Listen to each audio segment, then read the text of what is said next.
नमस्कार मंडळी, टकाटक फूड चॅनलमध्ये आपले स्वागत आहे. मी शर्वरी. आज आपण चिकट न होणारी भेंडीची भाजी करणार आहोत.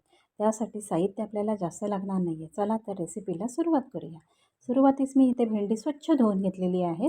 मध्ये चीर देऊन बघितलेली आहे. म्हणजे चीर दिलेली आहे त्याचं कारण का की मध्ये अळी वगैरे काही काळसर भाग असतो तो आपल्याला माहीत पडावा, त्यासाठी मी मध्ये चीर देऊन घेतलेली आहे. नंतर मग ही अशी चिरून घ्यायची आहे आपल्याला. थोडी मी एकदमच बारीक चिरून घेतलेली नाही आहे, पातळच चिरून घेतलेली आहे. बघा, जाडसरच मध्यम अशी चिरून घेतलेली आहे. आणि आपल्याला ह्या भेंडीच्या भाजीला जास्त साहित्य असे काहीच लागणार नाही आहे. त्यामुळे लवकर आणि झटपट होणारी अशी ही चिकट न होणारी भेंडीची भाजी. चला तर रेसिपीला सुरुवात करूया. इथे मी कढईमध्ये गॅस सुरू करून घेतलेला आहे. तेल गरम करून घ्यायचं आहे आपण कढईमध्ये. 1 चमचा इथे तेल जास्त पण वापरलेलं नाही आहे. 1 चमचा इथे मी तेल वापरलेलं आहे. त्यानंतर इथे मी मोहरी घातलेली आहे. मोहरी चांगली फुलून दिलेली आहे. त्यानंतर आपण घालणार आहोत ह्यामध्ये जिरं घालणार आहोत. मोहरी फुलून दिली की त्यानंतर आपण घातलेलं इथे जिरं. चांगलं ही आपल्याला चांगलं व्यवस्थित असं फुलून द्यायचं आहे. त्यानंतर मी इथे 2 मिरच्या आणि 4-5 कढीपत्त्याची पानं अशी वापरलेली आहे. हे बघा.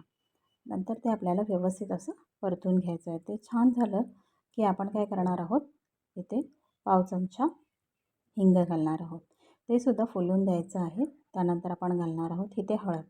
इथे आपण जास्त साहित्याचा वापर करणार नाही आहे, त्यामुळे इथे आपण कांदासुद्धा वापरलेला नाही आहे.